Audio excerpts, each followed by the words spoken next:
carrière de la forêt de Courcelles. Dernier jour d'enquête publique ce lundi, un projet qui inquiète.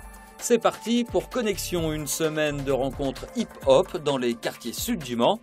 Et puis sport, les Manceaux tenus en échec sur tous les plans, Tsonga, Le Mans FC, MSB, le CERT au bol d'or, résumé dans ce journal.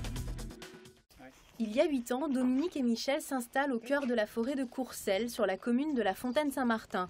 Mais d'ici quelques mois, leur retraite pourrait être gâchée par un projet d'exploitation de carrière à 200 mètres de leur propriété.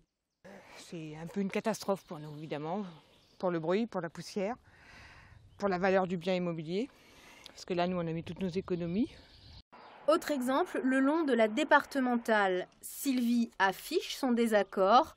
Les camions, c'est déjà son quotidien, leur trafic pourrait doubler. Il va falloir changer les vitrages pour mettre des vitrages insonorisés, ça va faire énormément de frais. Les communes alentours se sont prononcées pour la carrière. Mais à la mairie de la Fontaine-Saint-Martin, ce lundi soir, le conseil municipal votera contre le projet. C'est nous qui sommes impactés, pendant que c'est la commune voisine qui a décidé d'accorder l'autorisation de ce projet. La commune voisine, c'est Courcelles-la-Forêt. Depuis un mois, le commissaire en charge de l'enquête publique y reçoit les avis des riverains très partagés.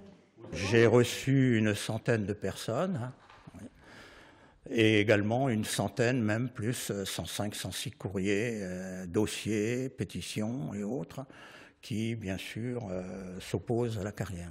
Reste la question des emplois. 4 devraient être créés. Un emploi direct génère généralement 3 à 4 emplois indirects. Donc c'est vrai qu'on parle d'emplois directs sur la sablière, mais il y a également les électriciens, les agents de maintenance.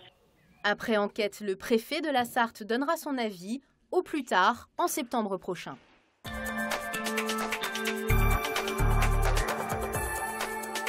Aussi attentif qu'à l'école pour un cours plus original, le graffiti.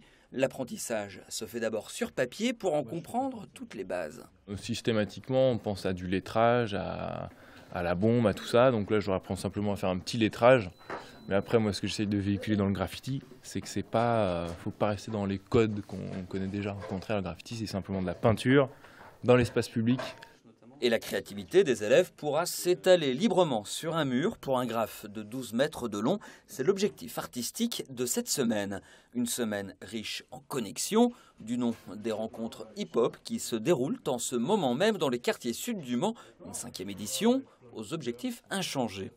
C'est les valeurs de fête, de positivité qui sont défendues par la structure qu'est la MJC et puis aussi qui sont les couleurs qu'on défend au sein de la culture hip-hop et bien loin des clichés négatifs qu'on peut avoir. Une culture auscultée sous tous les angles, du graphe au DJing en passant par la danse. Ici aussi, c'est 3 heures de cours par jour pour jeter les bases du new style. Il y a beaucoup de bases d'afro, beaucoup de bases, forcément ça se ressent, quoi. Enfin, voilà. Donc on va chercher souvent des énergies dans le sol, puis du coup après on cherche à s'élever forcément. Mais c'est vraiment une danse très, très terrienne, quoi. Voilà, contrairement à la house dance par exemple, qui fait aussi partie des danses hip-hop debout, où là on est dans quelque chose de beaucoup plus aérien. Connexion, c'est jusqu'à vendredi à la MJC du Ronceraie et à la Maison pour tous, Jean Moulin.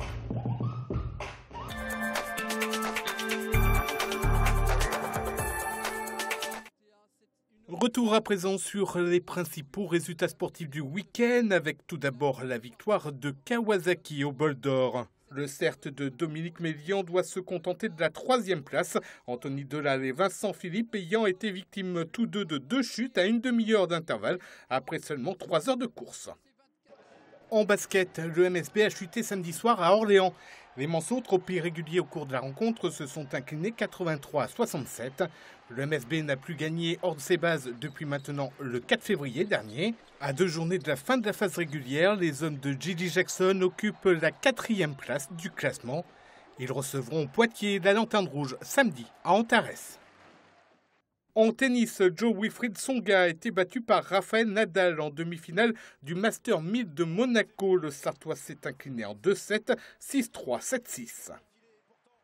En football, soirée cauchemardesque pour le Mans FC vendredi à Guingamp. Les Manceaux se sont inclinés 6-1. Ils restent 18e au classement de Ligue 2 et comptent désormais 2 points de retard sur le premier non relégable.